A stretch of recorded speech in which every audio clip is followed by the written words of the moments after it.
बिना सीपीए के accounting job मिल सकती है बिग फोर में? बिना सीपीए की मिल जाएगी, but you will have to take a hit on the position. CA ज़्यादा आसान है या सीपीए? प्लानिंग करो तो सीपीए थोड़ी सी आसान लगेगी, CPA आसान। किया। There is no benefit of having CA. Oh okay. Yes, practical क्या है ज़्यादा, सीपीए या सीए? सीपीए। सीपीए क्यों?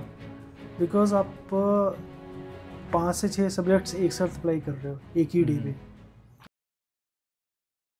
हाय, my name is Jaskirat Singh and you watching Workwise Canada. इस चैनल पर हम बात करते हैं with professionals from different backgrounds जो कि कनाडा में एज इमिग्रेंट्स कभी आए थे एंड क्या उनकी हार्डशिप्स रहीं, क्या उनकी सक्सेस स्टोरीज हैं, कैसे उन्होंने अपनी हार्डशिप्स को ओवरकम किया एंड यहाँ पर अपने आप को सक्सेसफुली इस्टेब्लिश किया।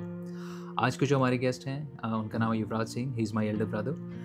He came to Canada in 2019. He completed his CA in India. He's worked there for about quite a few years, and then he came to Canada and completed his CPA over here. उसके बाद he is been pursuing a career in accountancy, जो कि उनका audit specialisation है, जो कि India से वो कंटिन्यू करते आ रहे हैं। इस कॉन्वर्जेशन में हमने बात की कि कैसे जो लोग कनाडा के बाहर से आ रहे हैं यहाँ पर CPA कंप्लीट करके अपनी अकाउंटेंसी को कंटिन्यू कर सकते हैं। अगर उनके पास एक कंप्लीट CPA डेजिग्नेशन भी नहीं है तब भी वो कैसे एक अकाउंटिंग जॉब सिक्योर कर सकते हैं एंड क्या बेनिफिट्स हैं, क्या कंपैरिजन है इंडियन CA और कनाडा CPA के।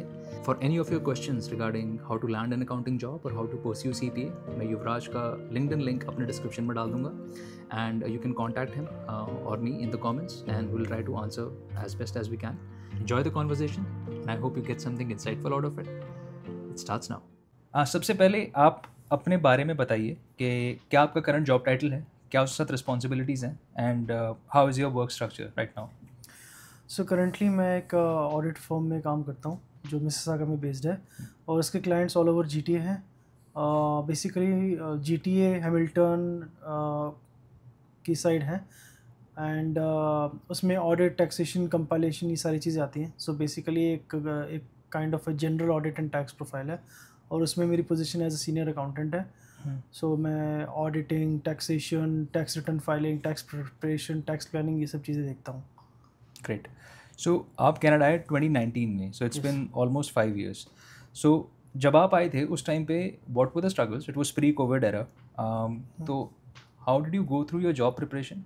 Did it start before you land here या फिर आपने यहाँ पर आकर तैयारी करना शुरू करी? And what was your overall way to get into the job market as soon as you land? Because बहुत सारे इमिग्रेंट्स हैं यही सोच के आते हैं कि जो 5-7 साल 8 साल अपने कंट्री में एक्सपीरियंस होल्डर्स होते हैं अपनी फील्ड में, उनको होता है कि यार जाके टाइम ज़्यादा वेस्ट ना हो एंड जाके वहाँ पर हमें कोई एक अपने टाइप की जॉब मिल सके जो हम काम करते आए हैं। तो आपकी जर्नी वो वाली कैसी रही जब आप इंडिया से आए थे यहाँ पे? तो did you start your job search way before coming into Canada और इट वाज? यस, मैंने जॉब सर्च जो किया था वो आने से पहले ही शुरू कर दिया था। So I try to make contacts with different people जो अलग अलग कंपनी से थे। अब क्योंकि मेरा पीछे ऑडिट का प्रोफाइल था, तो मैंने काफ़ी सारे लोग जो बिग फोर में थे, मैनेजर, सीनियर मैनेजर पोजीशन पे, उनके साथ कॉन्टैक्ट बनाना शुरू किया।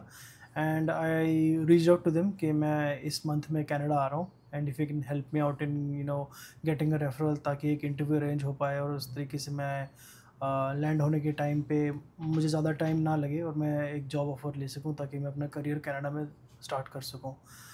बट उस टाइम पे स्ट्रगल्स क्या होते थे कि जनरली वो यही बोलते थे कि तुम यहाँ पे आ जाओ, क्योंकि एम्प्लॉयर्स प्रेफर करते हैं उस बंदे को जिसके पास चाहे एक्सपीरियंस ना हो बट वो फिजिकली कनाडा में प्रेजेंट हो, रादर देन जिसके पास इवन नॉर्थ अमेरिका एक्सपीरियंस है थोड़ा बहुत बट वो इंडिया में है। सो वो उसको प्रेफर नहीं करेंगे, क्योंकि उस टाइम पे इंटरव्यूज़ भी जनरली आपके फिजिकल इंटरव्यूज़ होते थे, नॉट लाइक वर्चुअल इंटरव्यूज़ जो कोविड या उसके बाद शुरू हुए। That's true. तो do you think that scenario has changed? क्या लगता है कि आपको क्या अब to apply a job from outside Canada is a lot easier than before? Yes, now it's easier, क्योंकि अब बहुत सारे लोग जो हैं वो ग्लोबल फर्म्स में काम कर रहे हैं या ग्लोबल कंपनीज में काम कर रहे हैं। सो जनरली लोग क्या करते हैं, इनिशियली वो यही ट्राई करते हैं कि सेम कंपनी में ट्रांसफ़र होके वो कनाडा आ जाएं। अगर वो नहीं होता तो उनका कोई मान लो किसी के साथ कनेक्शन है उसी कंपनी में कनाडा में, तो उसको बोलते हैं कि इफ़ यू कैन रेफर, या ऐसे ही लिंक्डइन से कनेक्शन बना के, या फ्रेंड सर्कल में आजकल, क्योंकि बहुत सारे लोग जो है वो ग्लोबली ट्रांजिशन कर रहे हैं इंडिया से दूसरे कंट्रीज़ में, दूसरे इकोनॉमीज़ में। सो वो ट्राई करते हैं कि आने से पहले ही उनके पास कोई रेफरल हो ताकि वो आके टाइम ना वेस्ट करें और जॉब अप्लाई कर सकें. ओके, सो लिंक्डइन की आपने बात की, how important do you think LinkedIn is? LinkedIn is very important. It's a professional platform.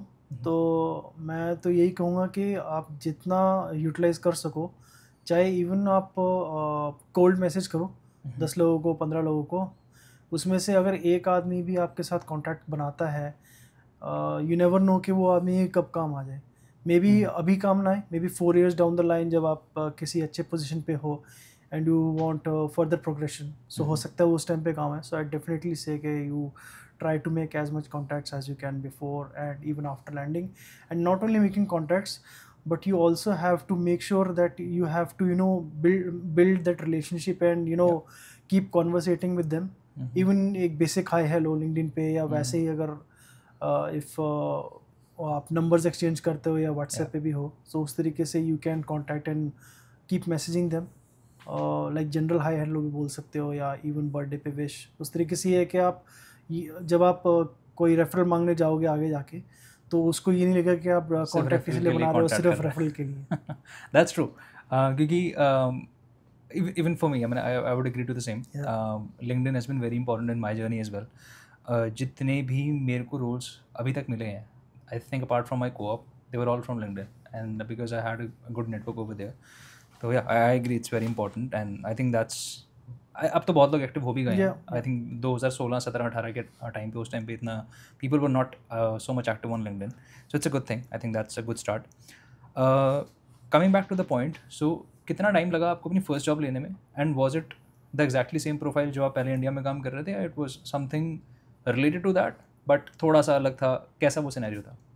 हाँ, मैं 2019 थर्ड क्वार्टर में, आई थिंक अराउंड अगस्त के अराउंड मैं आया था, and I started my new job in January 2020. So you can से like 4 से 5 महीने लगे. तो उस टाइम पे ये नहीं था कि I was just sitting at home या अप्लाई कर रहा था, आएगा आएगा नहीं आएगा. I was trying to reach out to people again there also, and कई बार रिक्रूटमेंट एजेंसीज के पास मैं गया हूँ, क्योंकि मैं इनिशियली किचनर में रह रहा था. तो रिक्रूटमेंट एजेंसीज किचनर में हैं या आसपास हैं. इवन अगर if I had to go to downtown Toronto, so उस टाइम पे मैं वहाँ भी जाता था कि just have to get foot in the door. So उस तरीके से मैं फिर मैंने ट्राई किया कि काफ़ी सारे रिक्रूटर्स को मैं अप्रोच करूँ. तो जनरली शुरू में थोड़ी दिक्कतें आती हैं.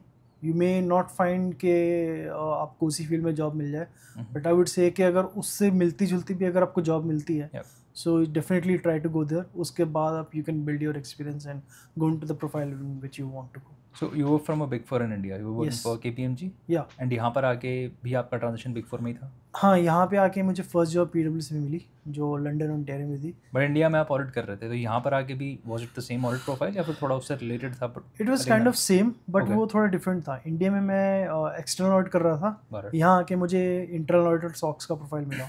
बट क्योंकि वो मेरा थोड़ा रिलेटेड था ऑडिट से, सो आई थॉट कि it's better to have something rather than nothing. So इसलिए मैंने वो जॉब स्टार्ट की. Make sense. बट आपके पास एक कंप्लीटेड CA क्रेडेंशियल्स थे इंडिया से already, and you had experience with a big four company as well.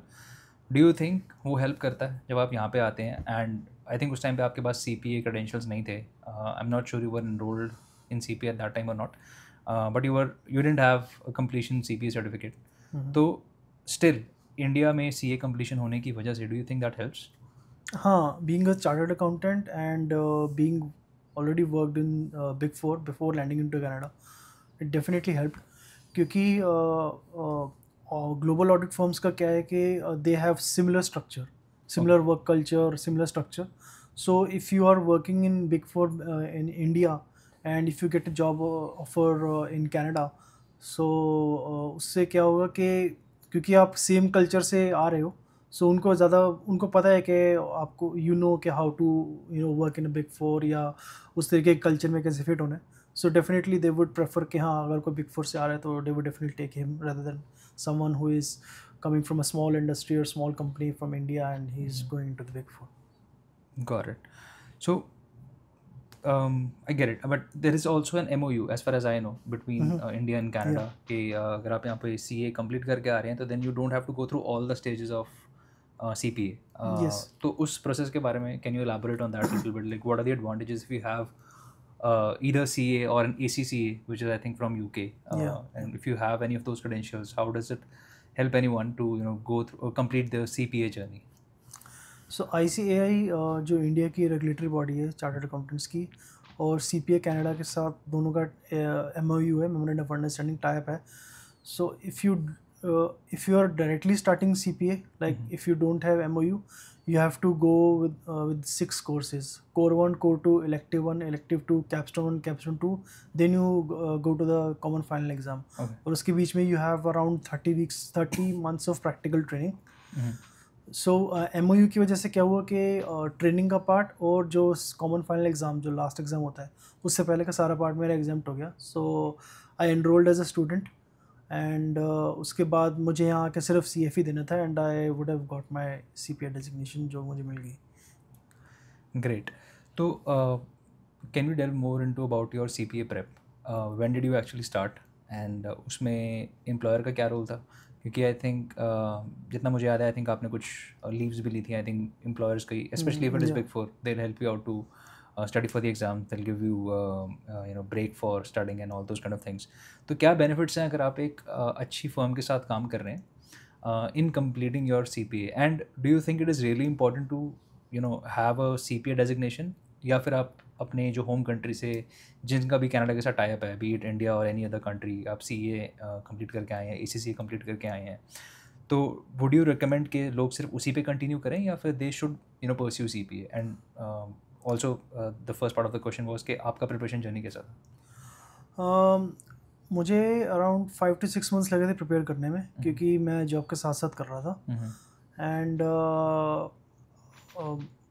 Like weekdays में I would use to practice small cases, क्योंकि CPA कनाडा का जो कॉमन फाइनल एग्जाम है वो केस बेस्ड है. It's a 3 days exam, and हर day पे you have different cases. So weekdays में मैं छोटे केसेस करता था, एंड वीकेंड्स पे I used to do big cases जो 3 से 4 या 5 घंटे का टाइम फ्रेम होता है. उसमें यू हैव टू प्रैक्टिस. सो वो मैं करता था.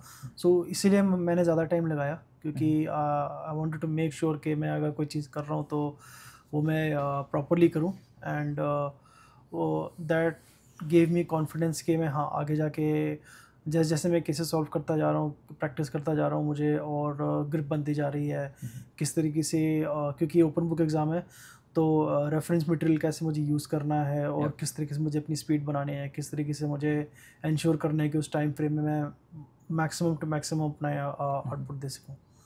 तो did you also take any help? कि आपने कोई कोचिंग हो गई, या फिर यूजुअली जैसे पेपर चेक कराने के लिए लोग they send somebody their mock test and everything? Yes. So generally बहुत सारे इंस्टीट्यूट्स हैं, जैसे डेंसमोर है, एक पास है, कुछ प्राइवेट ट्यूटर्स भी हैं. सो you can go with that. मैंने एक प्राइवेट मार्कर से अपने केसेस मार्क करवाए थे. Okay. So she help me out because I used to send cases to her. She used to mark, and we used to have around 25 to 30 minute call. Okay. और उसमें she used to give me feedback कि ये चीज़ improve करनी है, या ये चीज़ इस तरीके से कर लो. इवन टाइम सेविंग टिप्स कि यहाँ पे अगर थोड़ा सा और शॉर्ट कर दो आंसर, तो आपका टाइम यहाँ बच के आप कहीं और लगा सकते हो जहाँ पे आपने छोड़ दिया because of time. So CFE में एक बेसिक चीज़ है कि you have to manage your time accordingly, क्योंकि एग्ज़ाम जो है वो थोड़ा सा लेंदी होता है, और आपको बहुत थोड़े टाइम में बहुत ज़्यादा कुछ लिखना है. And because you are a Indian CA, so आपका जो माइंड सेट है वो ये है कि आपको सब चीज़ कवर करनी है. सो वो एक तरीके का डिसएडवांटेज हो जाता है, क्योंकि आपको हर चीज़ लिखनी है और आपको हर चीज़ परफेक्ट करनी है. क्योंकि CA में एक तरीके से यही होता है कि आपको बेसिक एक क्वेश्चन आया, आपको पूरा करना है एंड तक, ताकि आपको मार्क्स मिल जाए. बट यहाँ पे वो नहीं है. यहाँ पे आके आपको जितना आता है अपने एंड से आप वो अपना लिख के आप अपना सोल्यूशन प्रिपेयर कर लो. क्योंकि CA में क्या है, CA इंडिया में क्या है कि आपका एक क्वेश्चन है और उसी का आंसर है और वो सबके लिए कॉमन होगा. बट CFE में ही नहीं है. CFE भी सब्जेक्टिव. सो उसमें क्या है कि अगर मैं कुछ और लिख रहा हूँ, मैं केस कर रहा हूँ, एंड एक पर्टिकुलर क्वेश्चन है, उसका अगर मैं कुछ लिख रहा हूँ तो वो अलग होगा, एंड अगर आप लिख रहे हो तो वो अलग होगा. सो क्योंकि हम किस तरीके से वो सॉल्यूशन को इंटरप्रेट कर रहे हैं और क्या चीज़ वो एक रेफरेंस मटेरियल से यूज़ करके हम उसको यूटिलाइज कर रहे हैं, और कौन सी चीज़ मैं कहाँ कैसे लिख रहा हूँ, कैसे लिंक कर रहा हूँ, वो ज़्यादा ज़रूरी है. Make sense. तो थोड़ा ज़्यादा केस बेस्ड या scenario based exam scenario based है, and it depends upon person to person कि वो किस तरीके से वो चीज़ इंटरप्रेट करके, किस तरीके से फैक्ट्स को इंटीग्रेट करके अपना सॉल्यूशन प्रिपेयर कर रहे हैं. Make sense. And that actually is a good segue to my next question, which is what would you say is the biggest difference between CA exam in India and the CPA exam in Canada in terms of preparation, examination style, और किस तरीके से आप attempt करते हैं exams को both in CA and CPA? क्या difference majority आपको लगा उसमें? सो CA में क्या है कि यू हैव डिफरेंट सब्जेक्ट्स और हर सब्जेक्ट का एक एग्ज़ाम होता है. सो अगर आप टैक्स का कर रहे हो तो उस दिन टैक्स का ही दोगे, अगर आप ऑडिट का कर रहे हो तो उस दिन ऑडिट का ही दोगे. बट यहाँ पे ऐसा नहीं है. यहाँ पे क्या है कि 3 दिन है. अब आपका जैसे डे 1 है, डे 1 में क्या है कि आपको एक तरीके से एक ओवरऑल सिनेरियो देना है. सो उसमें मैनेजमेंट रिपोर्ट लिखनी है, उसमें आपका फाइनेंस के क्वेश्चंस भी आ जाएंगे, मैनेजमेंट अकाउंटिंग के भी आ जाएंगे, आपको आंसर भी फ्रेम करना है और आपको सारी चीज़ें भी बतानी है. सो एक तरीके से you are presenting a kind of a report to the board of directors या मैनेजमेंट. सो वो सिनेरियो लेके you have to prepare your answer. Day 2 में क्या है, डे 2 सबसे लंबा एग्ज़ाम होता है 5 आवर्स का. सो उसमें क्या है कि आपको 6 इलेक्टिव्स होते हैं CPA में. Finance, financial reporting, taxation, management accounting, strategy and governance, and there is one more, Let's say XYZ for now. XYZ. So उसमें क्या है कि आपका majorly finance, management accounting, financial reporting and एक इलेक्टिव. 4 इलेक्टिव में से एक इलेक्टिव, ये 4 आपको डे 4 में डे 2 में कवर करने होते हैं. एंड उसके ऊपर आपको मतलब आप एक केस दे दिया जाएगा और उसमें ये 3-4 चीज़ें होंगी, एंड उसमें से आपको वो सॉल्यूशन प्रिपेयर करके you have to write in your own words using the exam reference material. Make sense. तो जो एक्चुअल आपका एक डे टू डे वर्क होगा, that is something, I mean you will do something similar to that in the exam as well. या make sense. थोड़ा practical base ज़्यादा है, आप ये कह सकते हैं. प्रैक्टिकल बेस ज़्यादा है. You have to use your own judgement कि किस तरीके से आंसर प्रिपेयर करना है. You have to make sure कि टाइम फ्रेम में आप प्रॉपर यूटिलाइज कर रहे हैं, क्योंकि कई बार क्या होता है कि एक सेक्शन में आपने ज़्यादा टाइम लगा दिया तो दूसरे सेक्शन में नहीं बचा.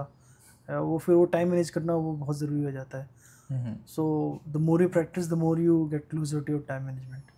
आपका टोटल जर्नी टाइम क्या था फॉर CPA प्रिपरेशन? कितने अटैम्प्ट्स होते हैं यूजली फॉर कैंडिडेट्स जो कि डायरेक्ट CFE एग्ज़ाम दे रहे हैं उनके लिए, एंड कितना एक्सपेंस हो जाता है for somebody who is coming in terms of registering for the exam and then hiring a coach for mock tests and everything, and then other expenses that are there. तो कितना एक तो expense लगता है, and what is the time duration or an ideal time duration that you would say that somebody would need working full time to study and then clear the exam? I would say you should, अगर आप full time job के साथ कर रहे हो and if your employer permits, तो आप 1 से 2 महीने का ऑफ ले सकते हो, like 6 weeks 7 weeks, that is more than enough. और उसके साथ साथ आप ड्यूरिंग ऑफिस आवर्स के बाद वीकडेज में, वीकेंड्स में, ये पब्लिक हॉलीडेज़ हैं, उसमें भी you can work on practising the cases. So I would say ideally 5 to 6 months you should give it yourself. And उस टाइम फ्रेम में आपको बेसिकली केसेस भी प्रिपेयर करने हैं, अपने मार्किंग भी इम्प्रूव करनी है, and you have to improve your typing speed as well. So वो छोटी छोटी चीज़ें हैं जो काफ़ी हेल्प आउट करती हैं. कॉस्ट का अगर इफ़ वी एनालाइज तो हर साल स्टूडेंट रजिस्ट्रेशन फ़ीस है अराउंड $600 to $800 पर एनम. उसके बाद एग्ज़ाम फ़ीस है around $15 to $2,000 for all 3 days. और एवेल्यूएशन अगर आप CPA के साथ जाओ तो $15 to $1,600. अगर आप बाहर जाओ तो डिपेंड्स अपॉन कि आप कौन से मार्कर के साथ जा रहे हो. कई मार्कर्स होते हैं वो पर केस का चार्ज करते हैं, कई मार्कर्स होते हैं जो एक पैकेज बना के देते हैं, like 5 day 2 case and 3 day 3 case, 8 day 3 case, 1 to 2 day 1 case. ये सब का पैकेज 900, 1000, 1500 डिपेंडिंग अपॉन वो मार्कर कितना एक्सपीरियंसड है या वो कितना चार्ज करता है. And this all costs in CAD, not USD. It's in CAD. तो मोटा मोटा 5-6 हज़ार का खर्चा तो मिनिमम किसी का है ही, अगर हाँ, आप minimum एक है। अटेम्प्ट में भी क्लियर कर रहे हो, एंड देन Yes, yes, अगर आप 5 to मल्टीपल 6 अटेम्प्ट्स ले thousand. रहे हो, आई थिंक मैक्सिमम 3 अटेम्प्ट्स होते हैं, Maximum 3 attempts are allowed. तो अगर आप 3 अटेम्प्ट भी ले रहे हो पूरे, Yeah. तो the expenditure can range from about 5,000 to 15,000. It could, yeah. Okay.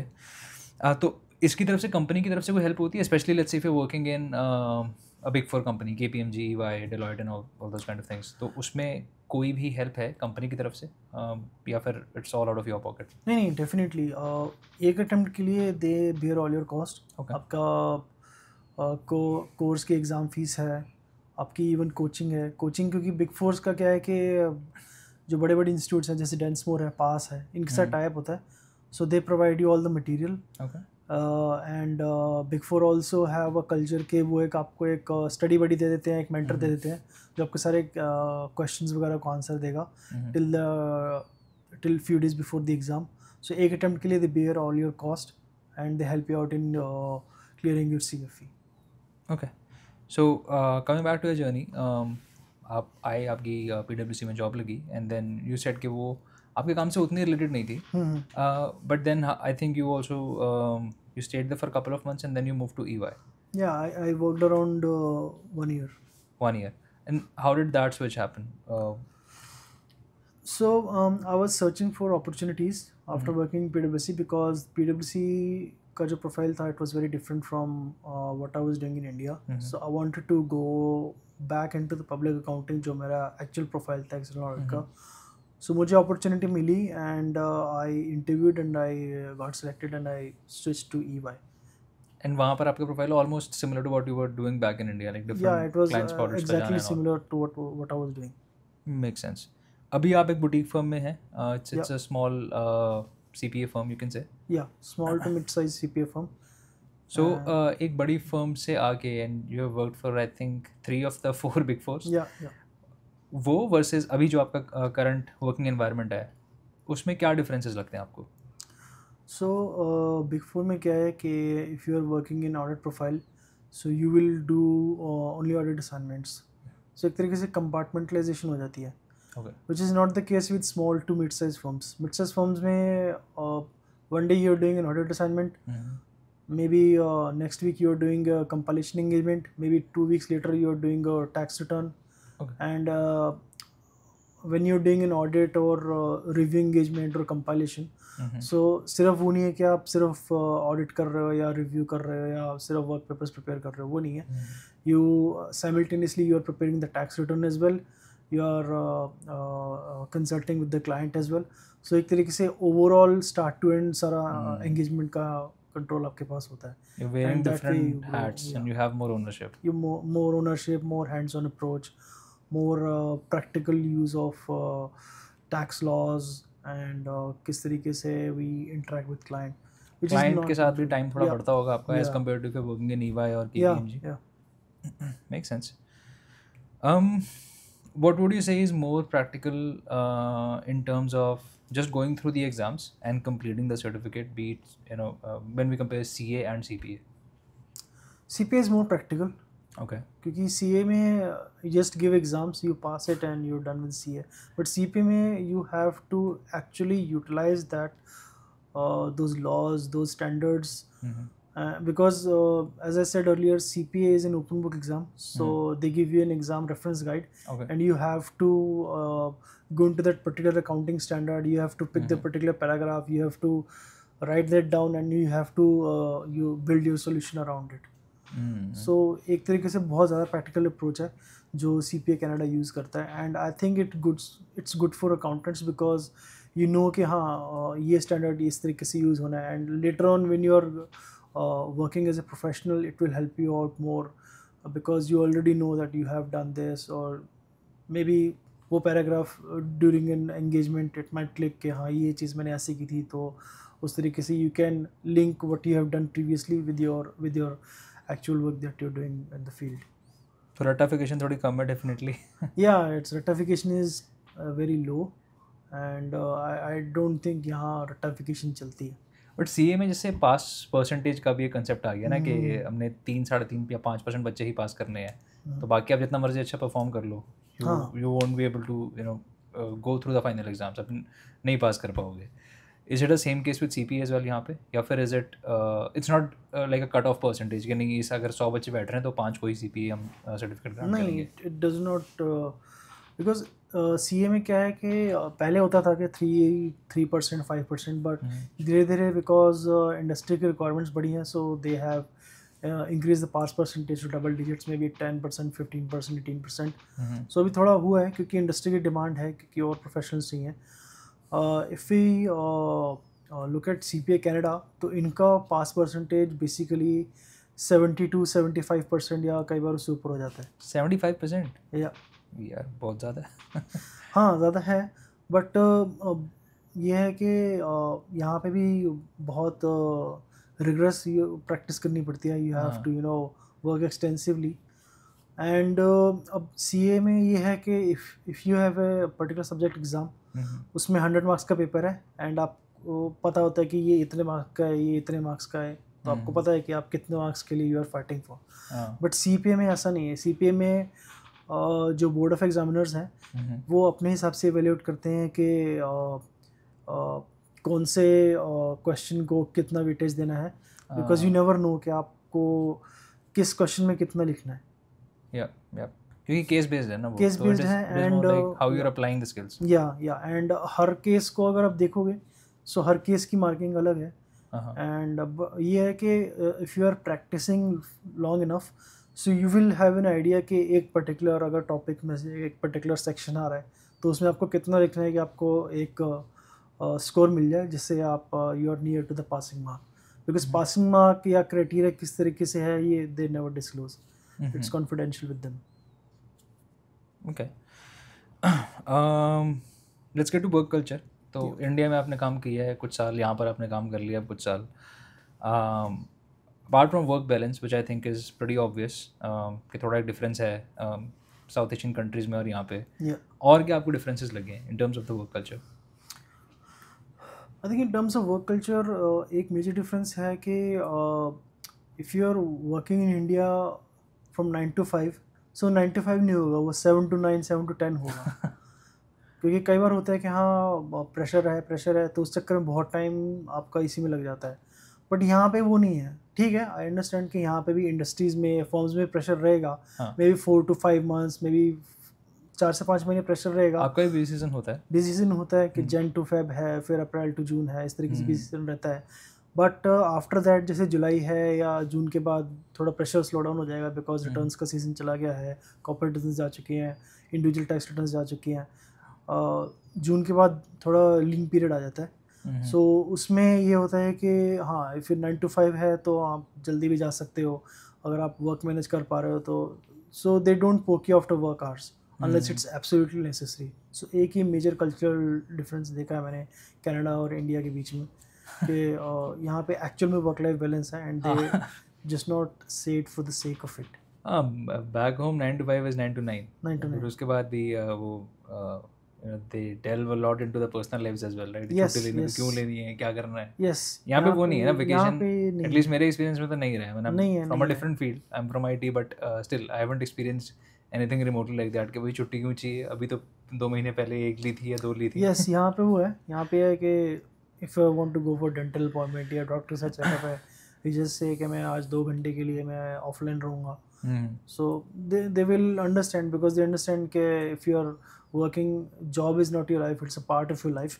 सो उस तरीके से ये है कि अगर आपको 2 घंटे के लिए डेंटल अपॉइंटमेंट के लिए जाना भी है तो ठीक है, you inform them in advance. May be 1 दिन पहले, 2 दिन पहले एडवांस में इन्फॉर्म कर दो कि मैं इस दिन में इस टाइम के बीच में अवेलेबल नहीं रहूँगा. Just put an out of office for that period, so they will understand. ये है कि अगर कोई अर्जेंट डेडलाइन है या कुछ है, सो दे वुड से कि हाँ ठीक है, अगर आप 2 घंटे के लिए ऑफलाइन जा रहे हो, so you can work later on, yeah, weekend पे आप you can cover it up. सही है, still it's better. I think it's better. Finally, I think we're almost coming down to the last segment, and to start with that, I would say, what are your top tips for somebody who's coming from any of the South Asian countries, या कोई बाहर से भी अगर आ रहा है apart from South Asian countries to Canada, and they want to pursue accounting. And चाहे उनके पास कोई ऐसा डेजिग्नेशन है जो कि किसी MOU के अंडर वो CPA में कन्वर्ट करा सकते हैं, या फिर they want to start a fresh for CPA. आपके क्या एडवाइसेस रहेंगे ताकि जो स्ट्रगल आपने फेस किया है मे बी उनके लिए थोड़ा कम हो सके, एंड उसके अलावा क्या तैयारी उनकी होनी चाहिए आने से जस्ट पहले एंड आने के बाद, how to maintain the morale कि यार नहीं मिल रही जॉब, 3 महीने हो गए, 5 महीने हो गए, 8 महीने हो गए, हाउ टू हैंडल दो सिचुएशंस, क्योंकि बहुत सारे इमिग्रेंट्स, सब स्टूडेंट्स नहीं आते हैं, आप आई थिंक पीआर पे आए थे, तो बड़े सारे लोग 30s के जो एज ब्रैकेट है उसके आसपास आ रहे हैं, 28 से 32 के बीच में, तो वो समबडी ऑफ दैट एज जो आ रहा है, जो काम कर चुका है, जो पैसा कमा चुका है इंडिया में, यहाँ पर आके बैठना खाली, इट्स वेरी डिफिकल्ट। तो क्या ऐसे कुछ टिप्स एंड ट्रिक्स रहेंगे आपकी तरफ से जो कि कोई भी इमिग्रेंट अकाउंटिंग परस्यू करने आ रहा है उसको ध्यान में रखने चाहिए? आई वुड से कि अगर कोई MOU है या ऐसा कोई अरेंजमेंट है आपके प्रोफेशनल इंस्टीट्यूट का CPA कनाडा के साथ, so first confirm with CPA Canada कि क्या वो अभी भी एग्जिस्ट करता है। ओके। क्योंकि what happened with ACCA, April 2021 तक उनका MOU था कि if you are an ACCA and you land in Canada you can directly apply for the CPA membership, but now no exam. No exam. Oh, okay. But now after April 2021 वो MOU उन्होंने end कर दिया, and now you have to start from scratch like core 1 core 2 elective 1 elective 2. तो so ACCA उसके बाद उस deadline के बाद CCA उसके बाद नहीं, there is no benefit of having ACCA. Oh, okay. Yes. तो it is very dynamic, मतलब वो renew होगा तो you need to be updated on that कि क्या आपकी जो current designation है या जो current certificate है, is it even valid? Or does it hold a good standing of an MOU with CPA Canada? So it's better to contact them. वो थोड़ा टाइम लगाते हैं जवाब देने में, so it's better to have a written communication कि हाँ ये MOU अभी भी वैलिड है या ये एग्जाम्पशंस हैं आपके पास, ताकि बिफोर लैंडिंग अगर आपको ये पता लग जाता है कि हाँ ये वैलिड है, सो you can apply for registration advance, क्योंकि they take around 6 to 10 weeks कि आप यहाँ से डॉक्यूमेंट्स अरेंज करोगे, उनको भेजोगे, they will assess it, they will process it and they will register you as a student. So उसमें you have to be patient, you have to give them some time, 6 से 8 हफ्ते, like 1.5-2-2.5 महीने लगाने लगेंगे, क्योंकि एक because you are an internationally trained accountant and you are getting enrolled as a CPA Canada student, so उसमें थोड़ा time लगेगा। So you have to be patient और डॉक्यूमेंट्स वगैरह प्रॉपर्ली अरेंज करो। And before lending, like I said, contact people on LinkedIn, contact your friend circle, because it might happen कि कोई किसी अच्छी पोजीशन पे काम कर रहा है and he might help you out in getting referrals. And like if you don't after landing or before landing you don't get a job अपने field में, let's say you were working as a manager or senior manager or any top level position and you're not getting that, I would say go 1 or 2 positions below, start from scratch if you're getting into your field. अगर आपको अपनी field नहीं मिल रही है, किसी दूसरी field या मिलती जुलती फील्ड मिल रही है, सो उसमें भी start working. Once you have little bit of Canadian experience you can start searching for new opportunities अपनी फील्ड में। सो उसमें रिक्रूटर माइट आस्क कि आप क्यों स्विच कर रहे हो या किस लिए, so you can say that I have immigrated recently to Canada and I didn't find a job, so just to gain some Canadian experience I am working currently in so and so organization, but now I want to go back to my original field where I have my previous work experience. Makes sense. Yeah, I think we have covered almost everything. कुछ rapid fire type questions करेंगे and आपको जवाब देना है, साथ में एक छोटा सा रीज़न भी देना है, नॉट अ लॉट ऑफ एलैबोरेशन, एक छोटा सा एक्सप्लेनेशन। CA ज़्यादा आसान है या CPA? CPA अगर थोड़ी सी प्लानिंग करो तो CPA थोड़ी सी आसान लगेगी। CPA आसान। ओके, प्रैक्टिकल क्या है ज़्यादा, CPA या CA? CPA क्यों? बिकॉज आप 5 से 6 सब्जेक्ट्स एक साथ अप्लाई कर रहे हो एक ही डे पे। CA में क्या है कि आपको हर दिन अलग अलग एग्ज़ाम देना है अलग अलग सब्जेक्ट का। यहाँ पे आप उसी एग्ज़ाम में अकाउंटिंग भी कर रहे हो, उसी एग्ज़ाम में मैनेजमेंट अकाउंटिंग भी कर रहे हो, उसी एग्ज़ाम में ऑडिट भी कर रहे हो। सो एक तरीके से आप एक ओवरऑल एनालिसिस बना रहे हो। It's more holistic of an experience. Okay, बिना CPA के अकाउंटिंग जॉब मिल सकती है बिग फोर में? बिना CPA के मिल जाएगी, but you will have to take a hit on the position. Okay, या like if you have less experience या थोड़ा बहुत एक्सपीरियंस है, सो मैक्सिमम से आपको सीनियर अकाउंटेंट लेवल 1 मिल जाएगी। थोड़ा सा प्रोग्रेस करके लेवल 2 लेवल 3, क्योंकि सीनियर अकाउंटेंट के भी लेवल्स होते हैं, level 1 2 3 4 based upon experience. So may be आपको लेवल 1 या लेवल 2 मिल जाएगा, बट धीरे धीरे जैसे आप एक्सपीरियंस में प्रोग्रेस करते रहोगे तो आपको सीनियर लेवल का मे बी लेवल 4 मिल जाए जो हाईएस्ट होगा, बिकॉज उसके बाद मैनेजरियल पोजीशन स्टार्ट हो जाती है. But for managerial positions I think they have a criteria कि you should be designated as a CPA, तभी आपको एज अ मैनेजर प्रमोट कर सकते हैं. अगर एनरोल्ड भी हैं, आपकी CPA कंप्लीट नहीं हुई है, you are just enrolled, will that help? In some cases, but generally they would prefer कि आप डेजिग्नेटेड हो एज अ CPA, तब वो आपको एज अ मैनेजर एनरोल करेंगे, प्रमोट करेंगे. Alright, well, first of all, thank you for doing this. There might be a lot of questions that people might have, so I'll put your information in the description. Definitely. And अगर आपको कोई भी information और चाहिए from Yuvraj, you can always contact him on LinkedIn. You can reach out to us, and we'll be able to answer as much as we can. Thank you.